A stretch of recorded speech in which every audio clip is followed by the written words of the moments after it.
Bienvenue chez Skill. Installe-toi tranquillement. Je t'explique le concept, yo.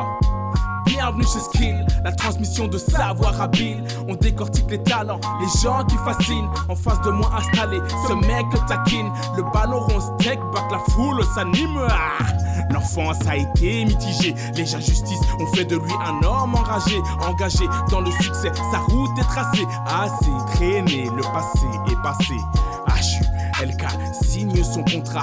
À son tour, il deviendra papa. La survie le guide à Koh-Lanta. Et l'acting maintenant lui tend les bras.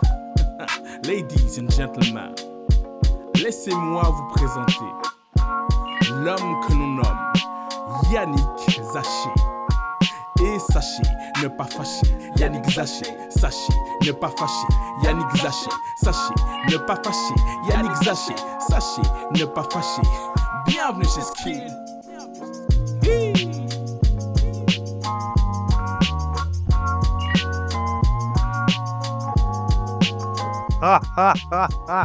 Ça déchire. C'est lourd de ouf. J'étais pas prêt. C'est incroyable. Ah, donc t'as posé comme ça, normal. Bonjour Yannick. Ah, t'es bon, salut. Comment vas-tu? Là, abasourdi. Mais là, on est là. Un plaisir d'être là, ouais. Yannick, je te laisse récupérer. J'avoue, laisse-moi respirer un peu. Le gars a tapé un rap sur moi au calme. Je veux des droits là-dessus, moi. Je veux des royalties. La SACEM, elle est pour moi. Ah, punaise. Non, stylé. Yannick, Très stylé. bienvenue chez Skill. Ouais, merci de me recevoir. Merci à toi de te prêter au jeu de notre concept. Alors, pendant notre concept, justement, toi, tu vas nous partager le talent qui t'a fait briller, ton skill. Pour t'expliquer le programme, on a 3 étapes. Premièrement, tu vas nous expliquer ta pratique, la pratique dans laquelle tu as excellé. Deuxièmement, on va aller sur le terrain. On va aller sur le terrain pour ceux qui nous regardent en vidéo, bien sûr, et tu vas nous montrer peut-être un skill que tu as travaillé, poncé. Et enfin, on va plutôt parler de ta détermination, ta mentalité. Est-ce que ça te va? Ok, parfait. Très bon programme. Super. Sport, on va entrer tout de suite dans le vif du sujet. Dis-nous Yannick, est-ce que tu peux nous rappeler de quelle pratique nous allons parler et quel statut tu as occupé dans cette pratique à ton prime? Bon, on va parler de basketball. Et j'étais basketteur pro pendant de très nombreuses années. Dès l'âge de 15 ans. Très très tôt, j'ai intégré un centre de formation et j'ai commencé le basket encore plus tôt, j'avais 8 ans. Et entouré de basketteurs aussi, les membres de ma famille, mes frères, mes oncles, certains, voilà, mon père. Et voilà. Très bien. Bon, nous, chez Skill, on aime bien parler tout de suite de la technique, du vif du sujet, on va parler sport. Dans le basket, j'aimerais bien savoir si tu peux nous expliquer quel poste tu occupais précisément. Alors d'abord, j'ai été formé, moi, en tant qu'ailier. Donc pour ceux qui connaissent le basket, c'est le poste 3. Et très vite, limité par ma taille, j'ai basculé sur le poste de deuxième arrière. Et en sélection nationale et un peu plus tard aussi dans ma carrière sur le poste de meneur de jeu. Voilà, j'aime bien créer pour les autres, pour moi dans un premier temps, mais ensuite pour les autres. Et voilà, c'est un peu ce qui m'a guidé au fur et à mesure. Alors pour ceux qui ne connaissent pas tout à fait le basket, 5 joueurs, tu peux nous expliquer... Je fais partie des plus petits. Sur le terrain, je fais partie des plus petits, enfin, je suis celui qui guide le jeu, qui annonce le système de jeu à venir, et le petit qui se faufile un peu entre les grands et qui prend un petit peu des coups des fois de temps en temps. Donc pour annoncer le jeu et se faufiler justement entre les grands, tu peux nous expliquer quelles sont les qualités requises pour cela? La première qualité pour être meneur de jeu, je pense, et et celui qui dirige un peu. Déjà la qualité de leader, de l'intelligence de jeu, comprendre un peu ce qui se passe sur le terrain avant les autres et faire en sorte qu'ils soient mis dans des bonnes dispositions afin d'exceller et de marquer les paniers de manière très facile. Après, si on parle d'un point de vue physique, faut être rapide, vif aussi, assez costaud parce que, enfin, ça dépend du type de meneur de jeu, mais pour un meneur de jeu qui va souvent dans la raquette, il faut être assez costaud pour justement subir un peu, amortir les coups. Et ensuite, ça dépend aussi du type de meneur de jeu que l'on est, mais avoir des qualités de tir aussi et des qualités de passe, très important. Tu nous as dit que ce choix de poste, il a été fait à un moment donné. Ce poste, tu l'as occupé par la taille, à cause de ta taille, par défaut, un choix? Qu'est-ce qui t'a fait que parce qu'il y a des meneurs qui sont plus petits, plus grands que toi. Explique-nous ce qui t'a amené à occuper ce poste-là. Bah, j'ai commencé donc sur le poste 3, sur le poste d'ailier, en étant plus jeune. Donc je dirais de mes 15 ans à mes 20 ans, 21 ans, parce que j'avais des qualités athlétiques au-dessus de la moyenne. Donc j'allais plus vite, plus haut que les autres. Et donc ça servait. Et puis il y avait d'autres meneurs de jeu dans mon équipe. Et plus on monte dans les niveaux, plus les meneurs de jeu sont grands. Et les ailiers sont grands aussi. Donc moi, pour un ailier en première ou en deuxième division, c'était assez compliqué. Je leur laissais des centimètres. Et donc pour pouvoir être efficace sur le terrain, bah, je me suis décalé au fur et à mesure. Et je fais partie des grands parmi les meneurs et les deuxièmes arrières. Donc en fait, c'est parfait. Est-ce que tu peux nous raconter ce que tu as particulièrement apprécié dans cette pratique de meneur? Ouais, c'est intéressant de voir que le sport, on ne le fait pas que par défaut. On aime faire des choses. Et toi, en particulier, ouais, qu'est-ce qui t'a plu dans cette activité, dans ce rôle de meneur? J'aime faire briller les gens. J'aime faire briller les gens et forcément, en faisant briller les gens, ça vous revient. C'est, on va dire, un cercle vertueux. J'ai cette capacité à créer pour les autres et à les mettre en valeur. Et forcément, ça sert à l'équipe. Donc ça, c'est très, très cool. Après, moi, j'ai une particularité et que j'ai construit ma carrière pardon, dessus. C'est ma défense. J'adore dominer mon adversaire en l'empêchant d'évoluer et de performer. C'est un plaisir pour moi de voir mon adversaire direct avec sa feuille de stats à 0 points ou 2 points, 30 minutes de jeu et 0 sur 5, 6. Voilà, vraiment prendre le dessus sur lui tout au long du match. C'est un plaisir parce que je sais que cela va aider mon équipe et va nous aider à gagner. Et c'est tout ce qui m'importe, gagner. Très bien. On va revenir du coup sur ces 2, on va dire, moteurs qui t'ont poussé à aimer ce rôle-là. On va revenir sur le fait de faire briller les autres. Personnellement, aujourd'hui, on voit beaucoup de meneurs, que ce soit en Europe ou en NBA, qui sont très exposés. Et je ne sais pas si tu penses comme moi que l'aspect faire briller les autres, des fois, il passe pas forcément au premier plan. Il y a les stats, et cetera. Comment tu juges cela aujourd'hui? Est-ce qu'il y a une évolution dans le jeu? Et toi, comment tu as assumé ce côté-là? Si on prend le basket moderne, effectivement, ce sont les points qui sont mis en avant. Mais pour ceux qui connaissent le basket réellement et qui savent comment gagner, le type de joueur que j'étais et que je suis encore, hein, parce que je continue à jouer, mais même si c'est à un petit niveau, je continue à jouer au basket.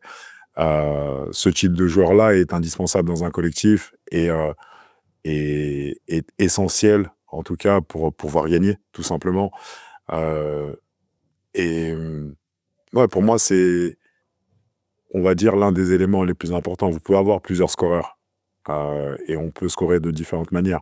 Mais quelqu'un qui crée du lien, qui permet à chaque joueur d'être dans les bonnes dispositions, qui permet à un coach d'annoncer son système et qui met les choses en place, qui permet d'appliquer ce système, c'est le plus important. Parce que si vous n'avez pas ça, bah, en fait, tout part en vrille et il n'y a pas d'alchimie, pas de lien avec les autres joueurs. Et donc, bah, forcément, ça n'amène pas quelque chose de bon.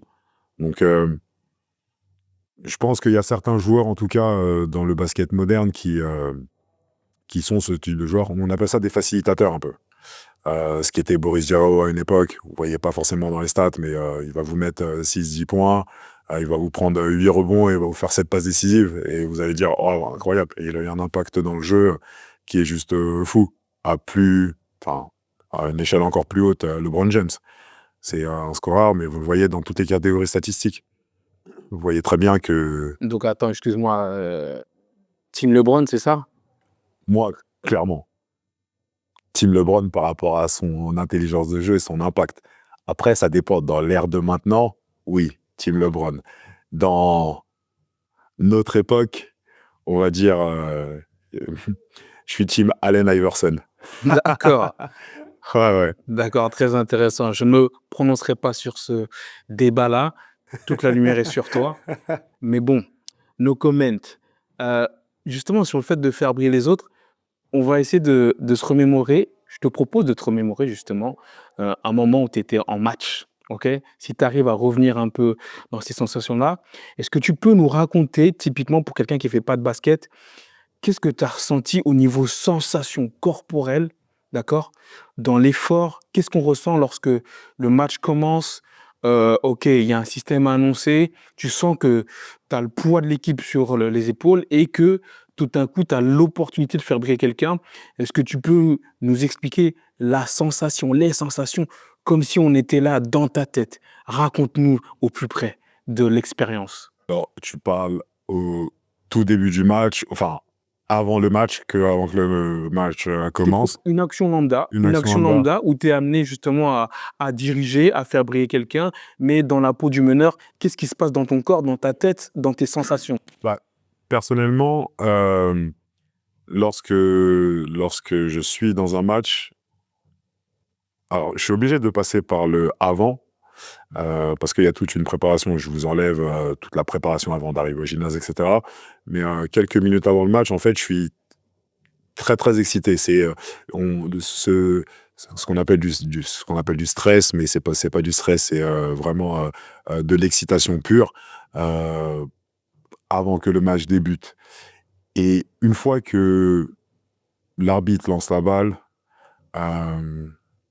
et que je l'ai en main, je suis ultra concentré. Mon but, c'est vraiment de dominer le match du début à la fin. Cette domination, elle passe par faire la bonne passe au bon moment, annoncer le système qu'il faut, étouffer le meneur adverse, faire preuve de leadership au niveau vocal aussi, encourager mes coéquipiers. Et c'est vraiment cette domination qui prime, cet état de concentration ultime où je suis en mode « Ok, je dois faire ça et je sais ce que je dois faire. » À partir du moment où je suis prêt, dans mon corps, dans ma tête, voilà, c'est cette domination qui prime. Et après, c'est mon instinct qui parle. La sensation de « Ok, je lis une situation et je sais ce qui va se passer là. » Et une passe que je fais automatique ou un drive, le fait d'aller au panier que je prends pour justement créer l'aide et pouvoir donner à mon coéquipier dans des positions, justement dans le spot qui lui permet de marquer. C'est vraiment, moi, cette hyper concentration et cette domination que je vais avoir sur le jeu. Ok, il me semble que dans un passé très très proche, tu as pu expérimenter ce genre d'action. Au Caisse 54, il me semble, il y a une action allez, passe D, il s'est passé quelque chose. Est-ce que tu peux nous la raconter Ouais. seconde par seconde? Parce que je crois que c'était un light assez intéressant. Ouais, effectivement, et ben, c'est tout ce dont je vous parle, en fait. On était, donc c'était pendant la finale du T54 contre les Allemands. Et en fait, on était dominés par les gars. On n'arrivait pas à jouer en première mi-temps. C'était vraiment un rythme, un faux rythme. Ils nous imposaient. On avait l'habitude, nous, d'imposer notre rythme, mais eux imposaient le leur sur la première mi-temps.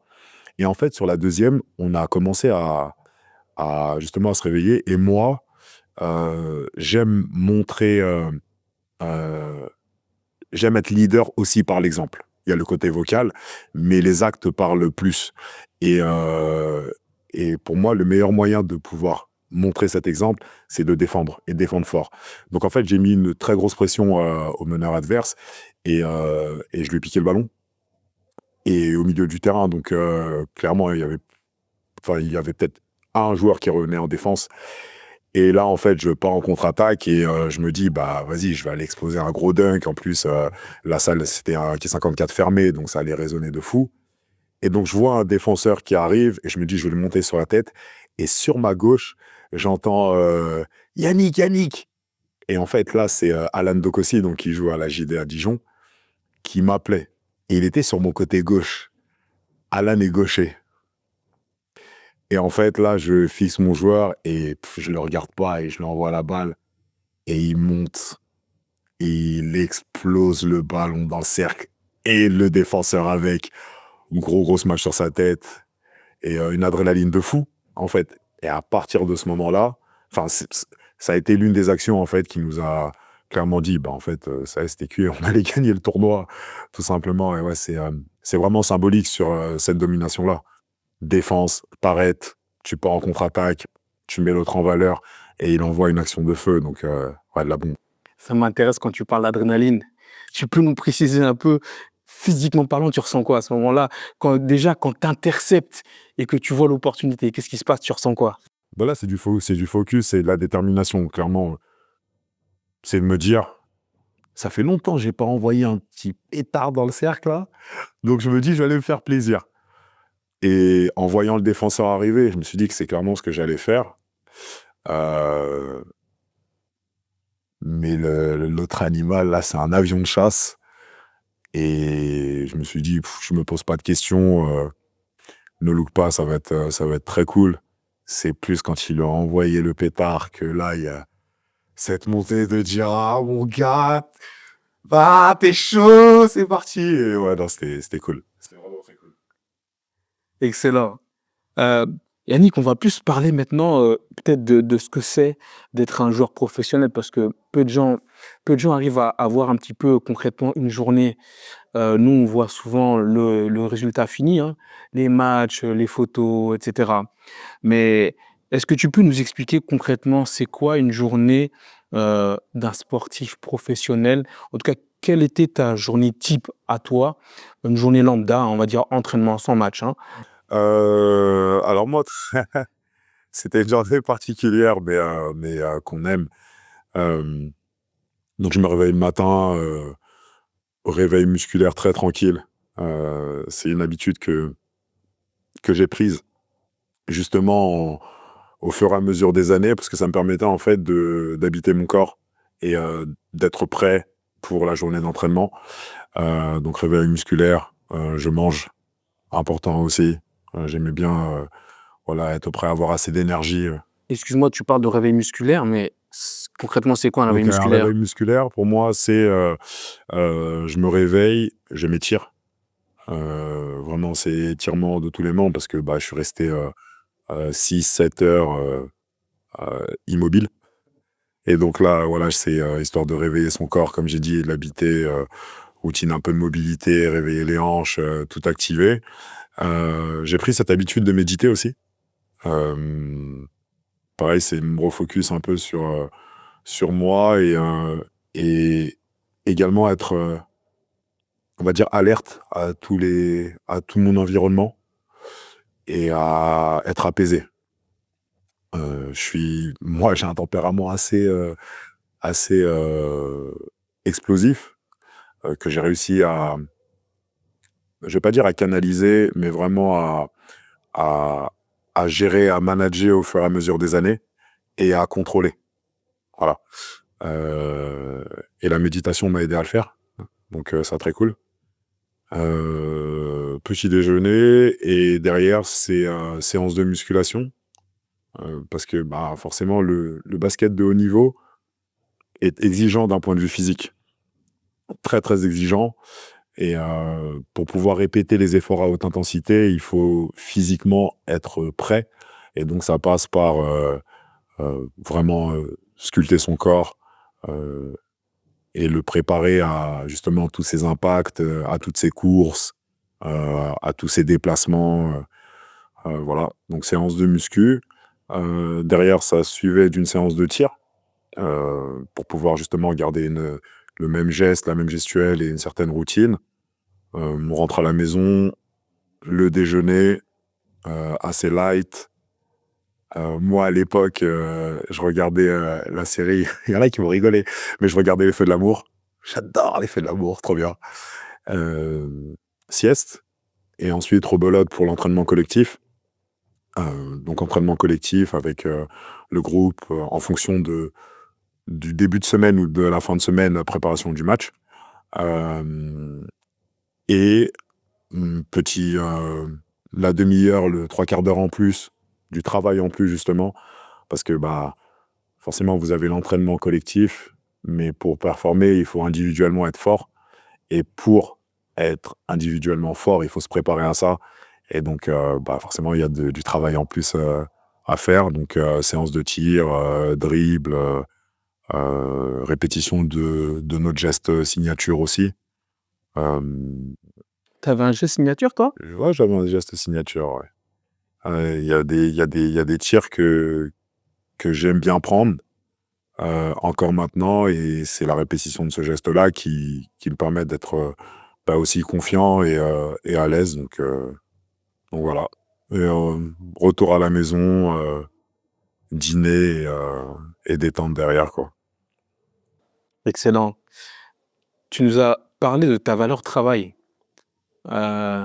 notamment l'utilité que ça avait de faire les séances de muscu, etc. Certains m'ont dit qu'il y avait une certaine mentalité Hulk. Qui est Hulk et quel lien on peut faire entre Hulk et le travail que tu as fourni peut-être à l'entraînement ou en match? Dis-nous un peu, dis-nous un peu plus Ouais, sur cette valeur travail. Euh, alors, pour c'est mes potes. En fait, de base, Hulk est donc un Avenger, est devenu un Avenger, et c'est le plus fort des Avengers. Physiquement, il est incroyable, impressionnant. Bon, il peut y avoir débat sur cette question de qui est le plus fort des Avengers, mais en tout cas, pour moi, c'est mon Avenger préféré. Et, étant donné que je suis fort physiquement, aussi, mes potes m'ont appelé comme ça. Donc, c'était vraiment ce lien-là. Et sur le mindset, c'est vraiment ce côté déterminé à avoir un objectif et à tout faire pour y parvenir. Peu importe la situation, peu importe le contexte, on peut faire face à des obstacles, c'est toujours se relever. Ne nous spoil pas, on va parler de cette détermination après. Moi, ça m'intéresse ce côté physique. Petite question, est-ce que tu penses que tu es devenu fort physiquement parce que tu t'es entraîné ou tes prédispositions naturelles t'ont donné du plaisir à t'entraîner et donc tu as renforcé la force que tu avais? Tu vois un peu la question? Oui, bien sûr. Alors, je vais remercier mon père, paix à son âme, pour le coup. Je vais remercier mon père qui, de base, est un homme incroyable, autant dans le caractère et la prestance que physiquement. Imaginez un mec d'1,90 m et de 110 kilos, une armoire, des mains incroyables. Et j'ai eu la chance d'avoir ces gènes. Donc ça, c'est cool. Donc j'étais déjà prédisposé à, physiquement très fort. Mais je sais qu'il y a des mecs en tout cas à l'époque, qui avaient les mêmes prédispositions ou en tout cas qui étaient plus forts même physiquement. Et donc pour moi, c'est la valeur de travail vient s'ajouter à des aptitudes, des compétences que j'avais déjà. Comment faire pour dominer un mec qui va aussi vite que toi, qui saute aussi haut, où bah, tout ça s'annule à un moment donné. Et c'est où tu le outclasses, et donc je travaille plus que lui, mais dans tous les domaines, aussi bien physiquement que dans l'aspect technique, et aussi au niveau de l'état d'esprit. Donc je ne spoil pas, mais tout ça, ça se travaille, ça se cultive. Et donc effectivement, je me suis dit qu'à un moment donné, il n'y avait pas de remède miracle. Boss, ça peut ne pas être plaisant sur l'instant, ça peut être long, fatigant. Au final, les résultats, tu les auras. Et ça, c'est vérifié. Excellent. Yannick, on va passer à la partie pratique parce que là, tu as beaucoup parlé, mais il va falloir que tu nous montres les choses. Donc, pour ceux qui nous regardent en vidéo, on va aller directement sur le terrain. On a vraiment la chance d'être accueillis au One Ball aujourd'hui. On salue bien Kamel de cet accueil. Big up, mon gars. On va aller sur le terrain tout de suite. Tu vas nous montrer justement quelques skills et on va se retrouver par la suite pour parler plus mindset, mentalité. À tout à l'heure. Ok.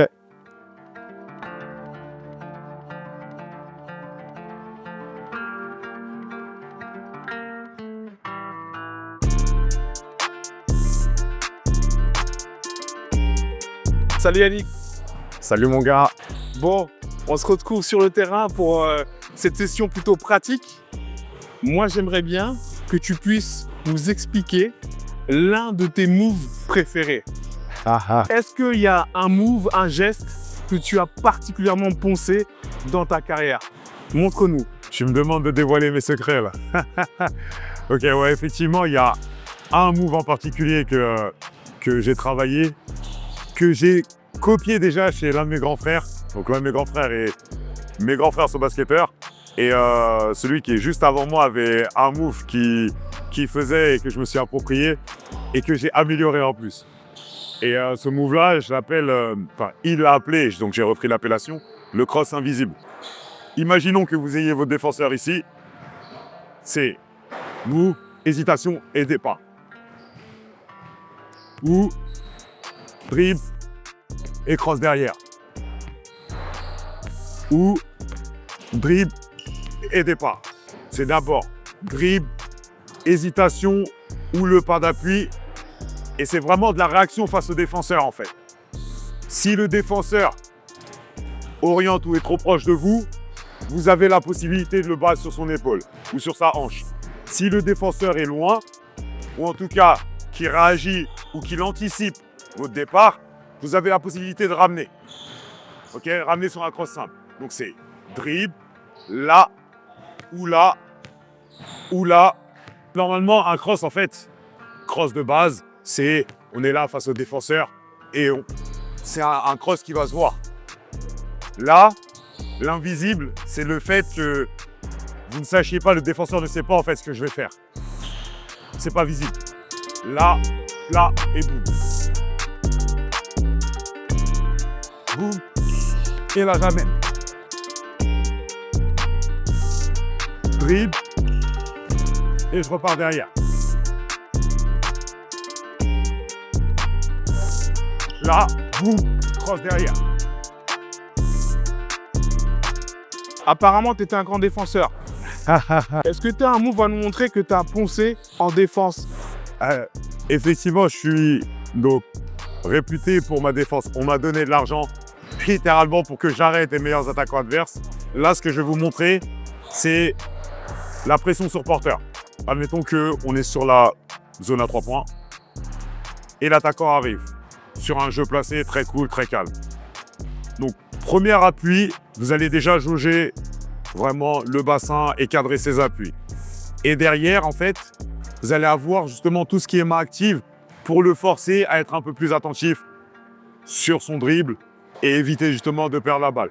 Cette défense-là sera une défense à appliquer sur un joueur qui ne prend pas de vitesse. Donc vraiment qui arrive sur une phase presque arrêtée. Donc vous avez la possibilité dans un premier temps juste de cadrer les appuis. Vous réceptionnez l'attaquant et derrière, c'est juste le forcer à faire des mouvements et prendre l'avantage sur lui.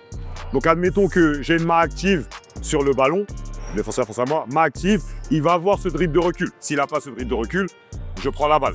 Dès qu'il a ce dribble de recul, avancer sur lui et vraiment placer avant-bras et l'orienter dans une direction. Mais derrière, c'est anticiper son mouvement. Il va reculer, il va vouloir réattaquer et c'est au moment où il se relève que vous allez avancer sur lui et que vous allez gêner. Et derrière, c'est juste orienter et cadrer les appuis.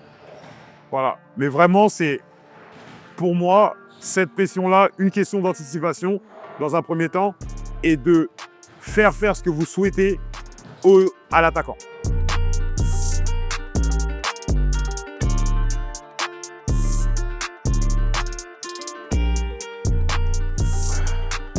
Ok Yannick, nous revoilà. C'est sympa. Hein? On aime bien. C'était bien. Bon, malheureusement, il manquait un petit sparring, hein, mais c'est pas grave. Tu nous as montré gestes offensifs, n'est-ce pas? Et attitude défensive, c'était carré.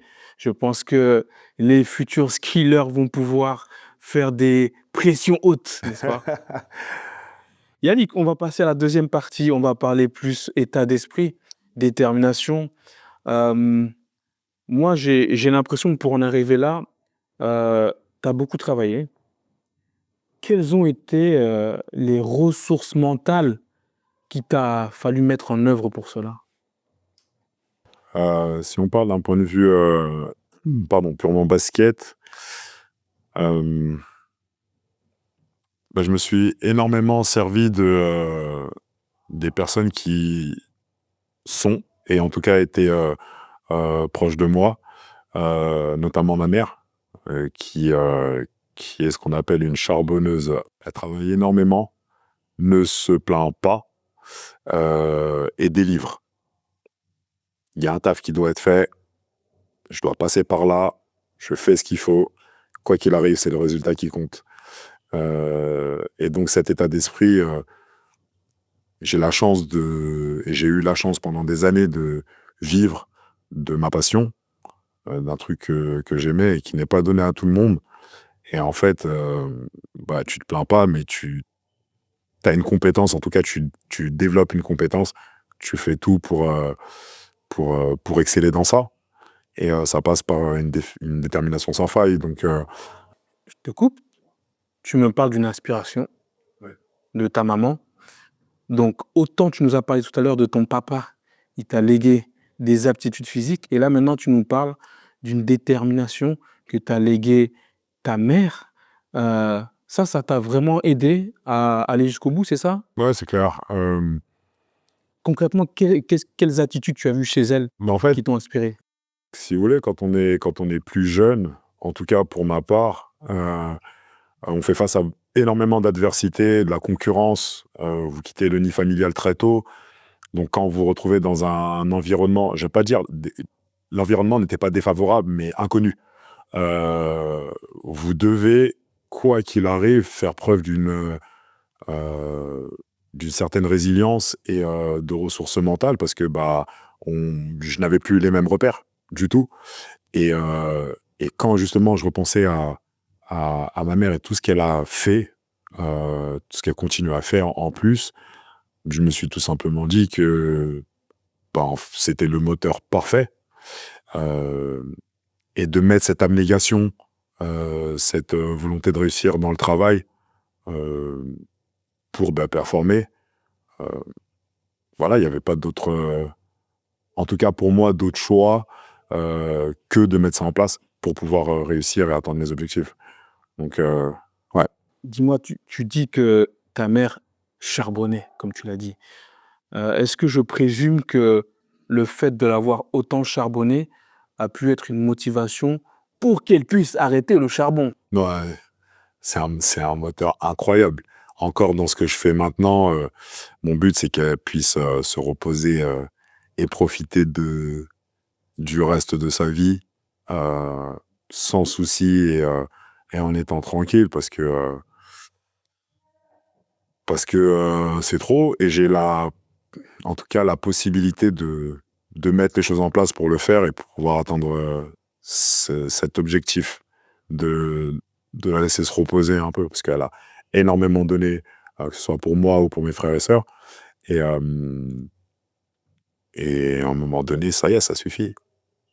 Donc en tant que aîné de son côté, euh, c'est en tout cas un devoir que je me suis fait de lui permettre de kiffer la vie. Et, euh, et donc forcément, c'est un moteur incroyable pour le basket et pour tout ce que j'ai pu accomplir derrière. Donc voilà. Alors visiblement, tu nous dis que ces ressources-là t'ont aidé à persévérer. On va aller dans le dur un petit peu là. Moi, ça m'intéresse de savoir si tu te souviens d'un moment particulier dans ta vie de basketteur où là, tu as été dans le dur, dos au mur, et il a fallu prouver. Il y en a eu plein. Il y en a eu plein, plein, plein. Mais je vous ai dit plus tôt que j'ai un tempérament très explosif. Euh, et je me rappelle d'une situation, en fait, où j'étais bon, dans mon équipe où j'avais 15-16 ans. Et l'un de mes coéquipiers était enfin, il venait de... Donc, j'étais formé à Fos-sur-Mer et il venait de Fos-sur-Mer. Et donc, meneur de jeu en plus, ce côté très leader, je dirigeais, etc.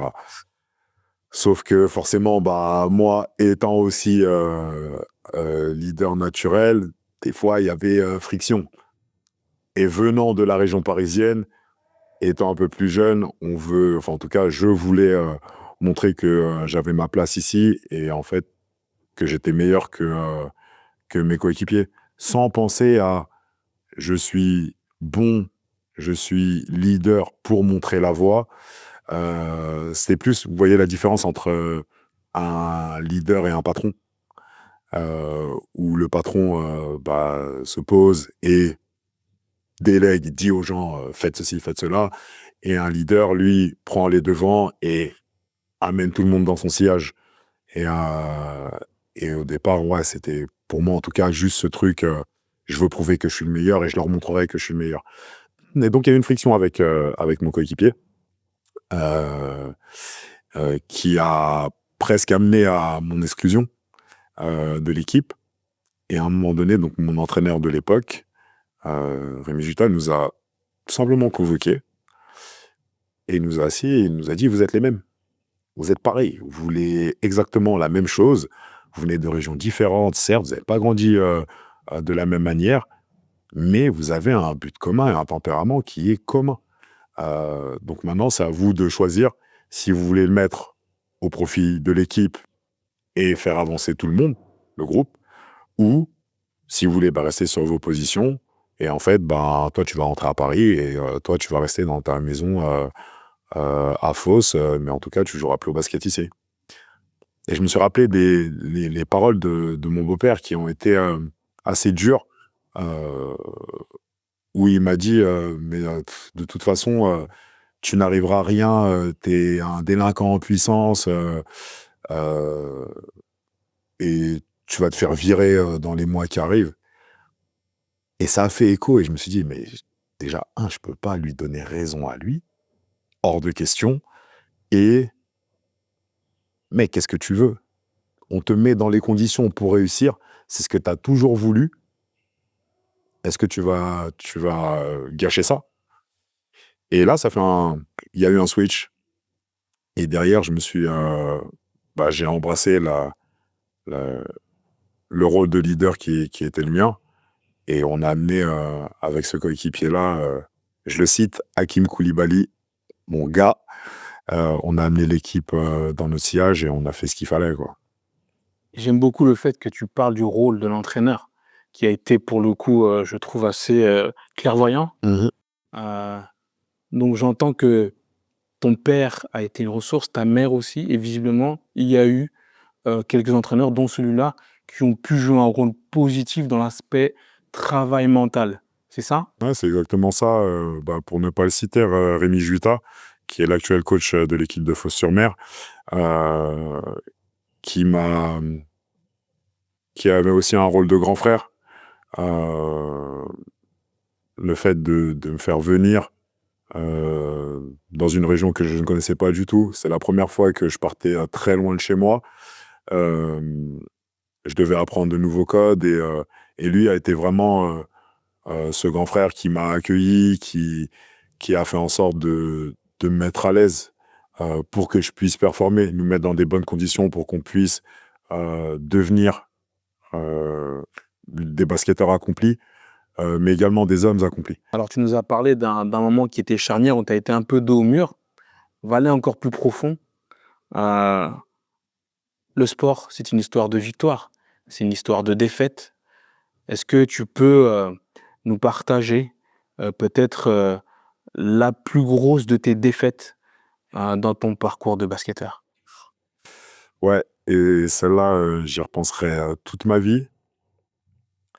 Je me suis rendu compte à quel point c'était, au fur et à mesure de ma carrière, hein, difficile de gagner. Et quand je parle de gagner, c'est de gagner des championnats, de gagner des titres. Les gens ne se rendent pas compte et voient ça chaque année comme un déroulé classique, mais il y a des choses qui sont mises en amont pour justement atteindre cet objectif-là. Tous les entraînements, les heures d'entraînement que l'on fait, les heures de musculation, de tir en plus, justement le sommeil, tout ce que l'on met en place pour atteindre ce but-là, c'est incroyable. Et je me rappelle justement en cadet avec Rémi, donc on a eu l'opportunité en tout cas de passer en championnat de France première division. Donc un club comme Fos-sur-Mer qui n'avait pas de centre de formation à l'époque, qui était inconnu du grand public, là se retrouve à jouer contre des gros centres de formation style Lasvel, style Antibes, Aix-Maurienne à l'époque, Chalon, vraiment des grosses équipes, et qui tapent ces équipes. Donc des mecs des Bouches-du-Rhône qui viennent et qui fracassent tout le monde. Et donc on gagne. Deuxième phase, on gagne encore.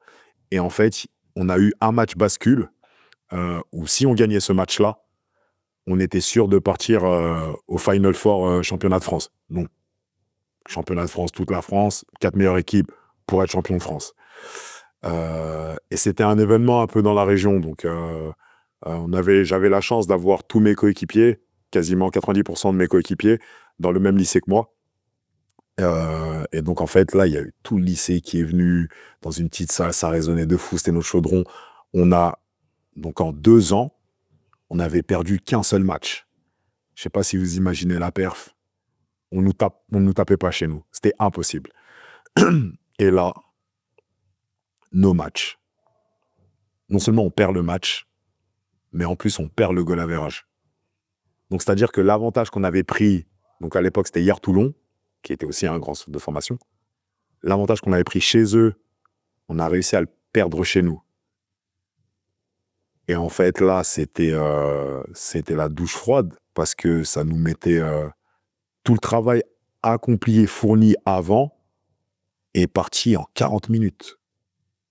Et je me rappelle que, je l'oublierai jamais, notre entraîneur a pété les plombs. Il est rentré dans le vestiaire, il nous a insultés et il a dit, il n'y a personne qui enlève ses chaussures. Vous sortez, vous mettez contre le mur et vous attendez. Il a attendu que la salle se vide et on s'est entraîné pendant 2h30 que du physique après le match. Il a marqué le coup. Il a marqué le coup. C'était incroyable de faire un non-match comme ça et de brûler toutes nos chances de faire quelque chose d'exceptionnel. Et donc ça, ouais, ça a marqué, ça m'a marqué, clairement. On parle là d'état d'esprit, de mentalité. Je pense qu'il y a un sujet qu'on ne peut pas éviter, c'est la santé mentale. Et dans une pratique sportive à haut niveau comme la tienne, j'ai l'impression que la santé mentale, elle est soumise à rude épreuve. Comment est-ce que toi, tu as pu gérer cela? Et est-ce que tu as eu des downs au niveau mental? Waouh! J'en ai pas eu qu'un. J'en ai eu pêle-mêle. Comme je vous ai dit, je suis parti très, très tôt, de chez moi, de la région parisienne et j'arrive dans une région avec des codes différents, avec une mentalité différente, avec des personnalités différentes. Heu et on vous demande de performer. On vous demande d'être bon. On vous demande de délivrer, d'être bon, aussi bien scolairement, académiquement que, sportivement. On vous demande de rester en forme. On vous demande heu, d'être cool, d'être sociable. Heu, on vous demande d'être bienveillant aussi. On vous demande énormément de choses et on oublie que, malgré le physique que l'on peut avoir, que l'on avait, on oublie qu'on sommes des adolescents et des hommes en construction. Heu et donc ça, à gérer seul, c'est, clairement quasiment impossible.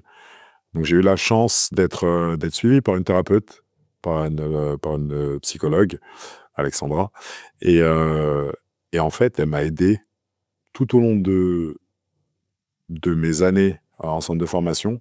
Elle m'a aidé à passer par ces périodes-là. Parce qu'il y a aussi, le manque de la famille, qui vient. Hem, moi, le manque de je vais pas dire de reconnaissance, mais heu, ce côté, mis en avant par, mon beau-père qui disait que j'allais pas réussir, justement le fait d'affronter, un échec que l'on prédisait, heu, ouais, psychologiquement, c'était dur et vous avez besoin d'une soupape.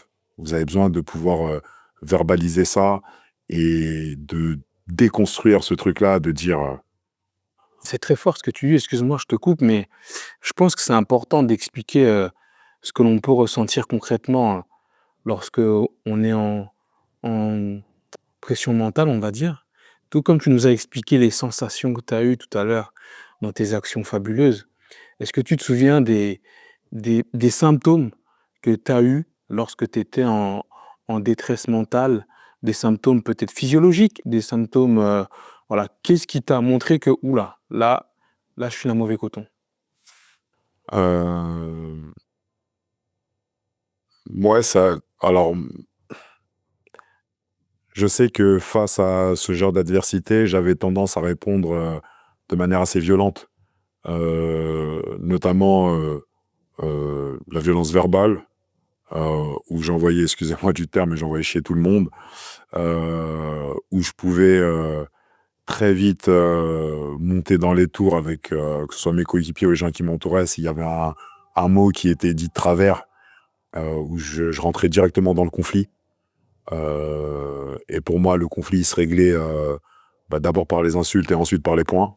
Donc attends, excuse-moi, mais toi, cette pression mentale, elle se manifestait par la colère? C'est ça, c'est ça. Énormément de colère, où j'arrivais pas à spécialement mettre de mots dessus, heu, dans un premier temps et où j'avais besoin de quelqu'un qui justement m'aiguille avec, beaucoup plus d'expérience que moi et justement qui en capacité d'analyser justement ces mots, cette colère et tout ce qui allait avec donc Donc excuse-moi, pour expliquer très concrètement, hein, parce que peut-être peu de ceux qui écoutent ou nous regardent voient un peu, ce que peuvent apporter un suivi thérapeutique. Toi, tu as quelqu'un qui t'a aidé dans le fait déjà de mettre des mots au lieu de partir en colère et aussi d'aller peut-être chercher, les raisons de cette colère? Concrètement, c'est comme ça que ça s'est passé? les raisons, je les moi, un peu plus profondément, mais je les avais, C'était des identifiées. entretiens? Comment ça se C'est des entretiens d'une demi-heure à peu près, 1/2 heure, 3/4 d'heure, heu, parfois 1 heure, pour justement, parler de moi et de ce qui se passait dans ma journée et de me donner un peu des portes ou des voies, heu, pour aller chercher justement cet apaisement ou en tout cas, ce côté: «OK, d'où ça vient? Qu'est-ce qui a provoqué ça?» heu et quand vous subissez une pression mentale, ou on va dire aussi un abus psychologique de part des gens qui sont proches de vous, c'est difficile, c'est très compliqué à gérer, à vivre. Et, et en tant qu'adolescent, on n'a pas forcément les outils pour. Et donc, cette psychologue m'a permis, en tout cas, de le faire et m'a façonné par rapport à ça. Donc, ouais, c'était une aide indispensable. Et en plus, pendant l'année, j'ai fait face à d'autres événements encore plus compliqués, notamment avec donc ma petite amie de l'époque. Et j'avais besoin de d'être accompagné encore plus à ce moment-là. Donc, ouais, non, très, très, très important. Et j'incite vraiment tous les sportifs et même qui que ce soit, un être humain lambda, à être suivi. Parce que on n'a pas forcément le recul nécessaire pour analyser ou pour savoir ce qui nous fait défaut ou quels sont justement les traumatismes auxquels on a fait face et comment on s'est construit, les mots, les masques que l'on met justement pour survivre dans ça. Très, très fort ce que tu dis. Là, on est dans le cœur. Tu connais, on est chez Skill, hein, la transmission de savoir habile. Et là, on est dans le cœur de ce qu'on veut partager aujourd'hui en t'écoutant. C'est que j'entends que premièrement, toi, il y a eu des comportements que tu as su, d'une part, détecter, en tout cas constater, parce que des fois, on n'est pas conscient. Oui, bien sûr. Et dans un second temps, une fois que tu as constaté cela, il y a quelqu'un qui t'a aidé peut-être à mettre du sens, à essayer de démêler tout ça. C'est bien ça? Ouais, c'est ça. C'est exactement ça. Comme je vous ai dit, ouais, c'est jeune. Et même maintenant, en fonction de l'expérience de vie que l'on a, on n'est pas forcément au fait de ce qui nous arrive. On peut souvent être dans le déni. Ah non, moi j'ai pas besoin de ça, je suis quelqu'un de fort, ce côté très orgueilleux, à dire je vais m'en sortir par moi-même, etc. N'ayant pas de recul sur nous et ce que l'on fait, l'impact que l'on peut avoir aussi sur notre environnement, voilà, on refuse cette aide-là. Et pour moi, c'était quelque chose de nécessaire. Et surtout, je me suis senti bien en allant la voir et tous les moments que je pouvais partager avec cette psychologue m'apaisaient et me permettaient justement d'être, on va dire, efficace dans ce pourquoi j'étais là. Donc à savoir jouer au basket et être le meilleur athlète possible, mais aussi m'a permis de me développer en tant que jeune adulte et m'a donné des bases pour identifier les soucis que je pouvais avoir, etc. Donc non, c'était nécessaire et je l'en remercie encore maintenant. Yannick, je te trouve très généreux en transmission. Ça fait vraiment plaisir et j'espère que tous ceux qui vont nous voir ou nous écouter vont pouvoir en prendre note. Euh, on a commencé à parler de compétences plutôt sportives. Tu nous as partagé tes sensations, tes qualités, tes temps forts plutôt de sportif. Et là, on est parti sur quelque chose de plutôt mental. Euh, Finalement, dans tout ça, est-ce qu'il y a un apprentissage qui a vraiment été game changer pour toi, que tu voudrais partager dans toute ton expérience, que ce soit du côté sensations sportives, physiques ou côté mental? Est-ce qu'il y a eu quelque chose que tu as appris, qui a tout changé pour toi et que tu veux maintenant transmettre parce qu'on est là pour la transmission et tu le sais? Ouais, non, c'est clair. Il y a, avec tout ce que j'ai pu faire tout au long de ma vie jusqu'à maintenant, ma carrière de sportif et tout ce qui a été après, il y a cette éducation au développement personnel. C'est devenu un effet de mode pour certains. Maintenant, pour d'autres, c'est quelque chose de réel. Et il y a un livre, Réussite maximum de Max Piccinini, que l'on m'a offert, que j'ai lu et qui a eu une résonance incroyable en moi. Parce qu'en fait, dans son livre, il décrivait certaines étapes de ma vie et comment justement devenir la meilleure version de soi-même. Il apparente notre vie à un arbre, et donc dans un arbre, vous avez vos racines, vous avez votre tronc, vous avez vos branches, vous avez les feuilles, vous avez vos fruits, vous avez votre sève, et tous les éléments qui constituent cet arbre sont des éléments de votre vie. Les racines, c'est vos racines, vos origines. Votre tronc, c'est votre vie actuelle. Les fruits de l'arbre, c'est les résultats que vous avez. La sève, c'est l'énergie que vous avez, et ainsi de suite. Donc voilà, vous avez un peu capté le principe. Ce livre-là est un game changer pour moi, parce que ça m'a poussé justement à mettre en application beaucoup de ces principes, et j'ai vu les résultats derrière dans ce que j'ai pu accomplir par la suite. Yannick, c'est fort parce que là, on est vraiment dans le deep, dans le profond. Tu parles de Hulk, mais pour moi, Hulk, quand je le vois, c'est pas le mec qui parle. D'ailleurs, il parle pas. Il grogne. Et c'est pas du genre, il est pas du genre à exprimer ses sentiments. Or là, malgré cette stature, tu nous parles beaucoup et on découvre cette face de ta personnalité. Et je te remercie beaucoup pour ça. Dans une précédente discussion en off, on a souvent parlé du fait de la difficulté à exprimer ses sentiments de par peut-être des habitudes, une éducation, une culture, n'est-ce pas? Finalement, j'entends qu'en tant que sportif, toi, à un moment donné, tu as choisi de considérer tes émotions, tu as réussi à faire une introspection et à analyser, à être OK avec les sentiments que tu ressentais. Comment tu analyses le fait que nous ne sommes pas tous enclins à faire ça? Peut-être c'est possible. Quels sont les freins qui nous empêchent peut-être à nous livrer, à accepter cette vulnérabilité que l'on a? Ton regard m'intéresse, toi qui as l'air assez avancé dans ces analyses. Avancer, j'ai pas la prétention en tout cas de le dire. Maintenant, ce travail, c'est un travail que je fais sur moi et que j'essaie de mettre en place au quotidien, en tout cas, de répéter. Ça n'a pas toujours été évident, parce que dans le sport, la confiance en soi prime. Pour pouvoir performer, il faut avoir une confiance en soi inébranlable. Il n'y a pas de place au doute sur le terrain. Si vous doutez, vous êtes mort.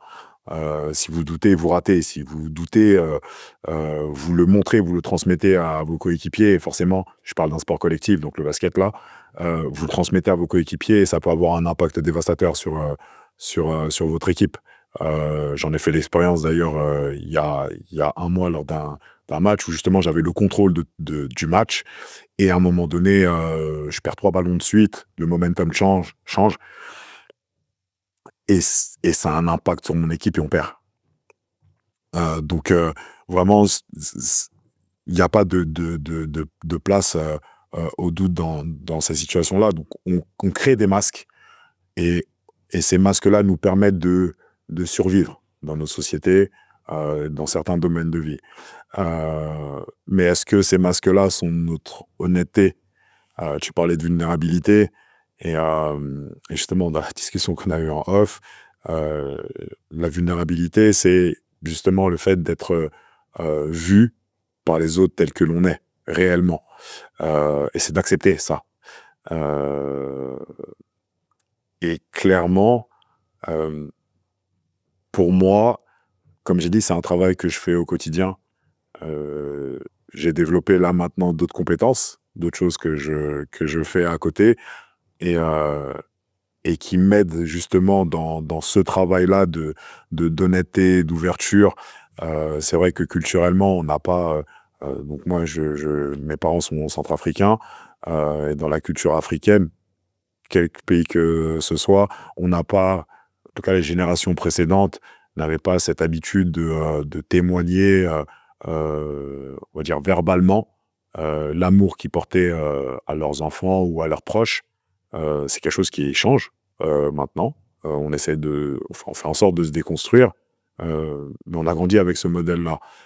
Et ça a créé des traumatismes incroyables chez certains, parce que chez un enfant, il a besoin d'être entouré. Il a besoin, dans sa construction, de ressentir justement de l'amour, du soutien, euh, euh, de voir qu'il est capable, ou en tout cas de sentir que la personne qui est derrière lui, un tuteur, quand on prend un tuteur, vous prenez un arbre, vous mettez un bâton à côté, et ça permet à l'arbre de grandir de manière rectiligne et d'être bien.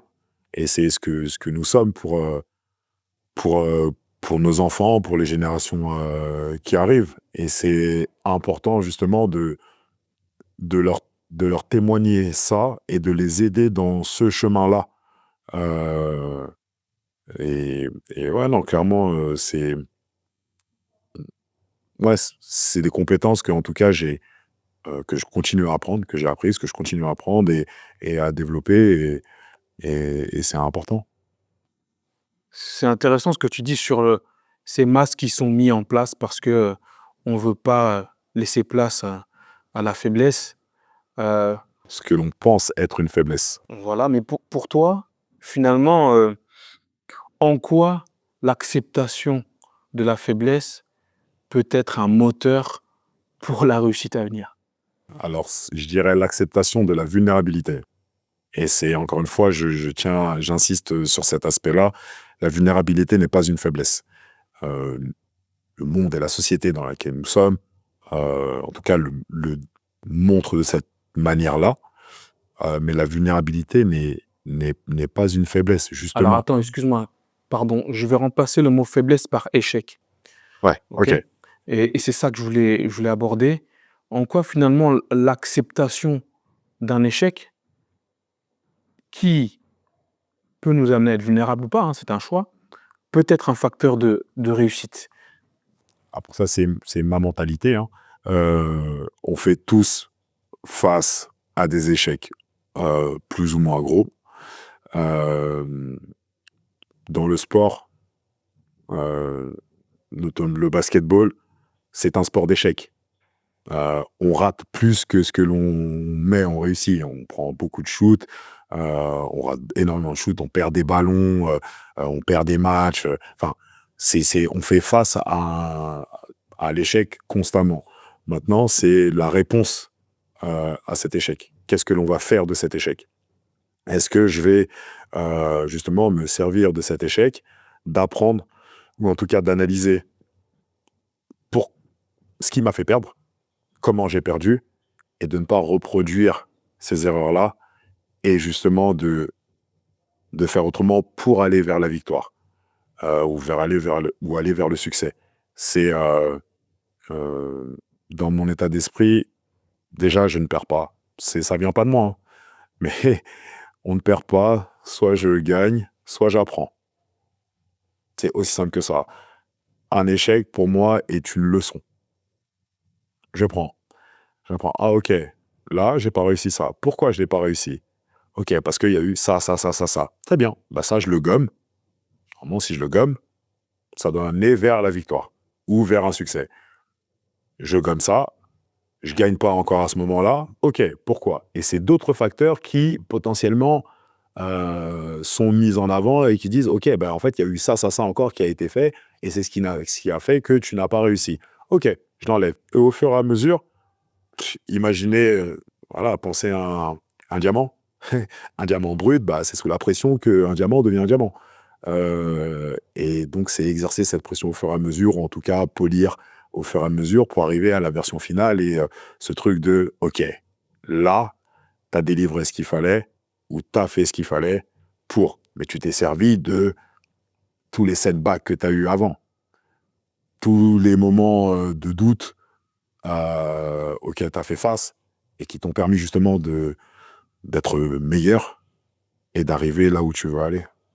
Et c'est un chemin, c'est un marathon en fait. C'est simple que ça. Excellent. On arrive à la fin de l'émission, Yannick. Tu nous as partagé pas mal de skills et la transmission est bien habile avec toi. On te remercie beaucoup de nous avoir accordé ton temps. Merci à vous. Moi, je voulais juste savoir, là, maintenant, après tout ça, comment te sens-tu, Yannick? Après tout ça, après avoir L'échange discuté qu'on avec avons vous, eu, tout ce qu'on a pu faire dans cette journée. je me sens bien.